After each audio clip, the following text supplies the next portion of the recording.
Okay, continuing on. This is Lane, the Nebraska Barefoot guy in my shed because the sewer's still being worked on. Anyway, so we're dealing with conflicts. That was with like business owners and whatever.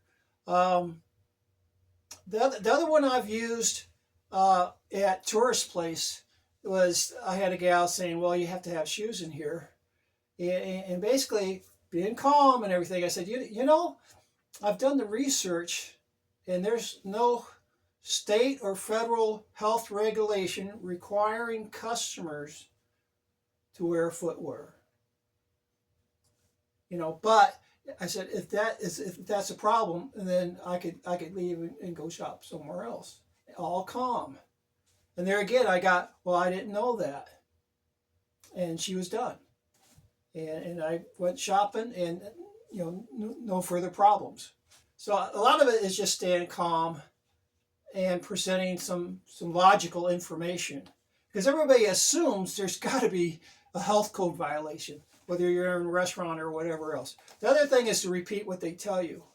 So if they say, sir, you have to have shoes on, you could just repeat and say to them, so from what you're telling me, that I law or whatever requires me to have shoes on in here. And then if she says yes, and then you can say, well, can I see that policy? Because from my research there wasn't any, and if there is, I'll obey it. Because generally they can't bring any in. I was in one store, it was a Lowe's, and the gal came, and I was already done shopping, so I was ready to walk out anyways. But she came over, do you have shoes, sir? And I'm standing there without shoes on. Like well, sometimes I do have them in my back pocket, but not then. And I'm like, well, what's the problem? Well, you have to have shoes on here. We have it posted at the front door. Well, it happened that it wasn't posted at the front door. But since I was done, I just left.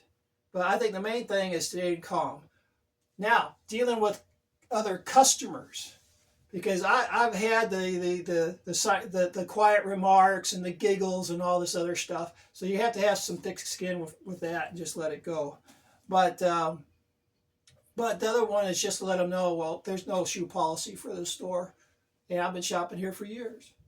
And that works really good too when you tell somebody that works at a store. Like I had one at a Menards, and I told her, I said, well, Menards doesn't have a shoe policy for customers.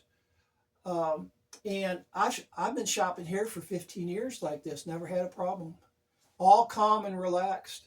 And, oh, I didn't know that. No problem. And off I went. Anyways, there's some tips from the Nebraska Barefoot guy in my shed. Anyways, have a great day. Bye.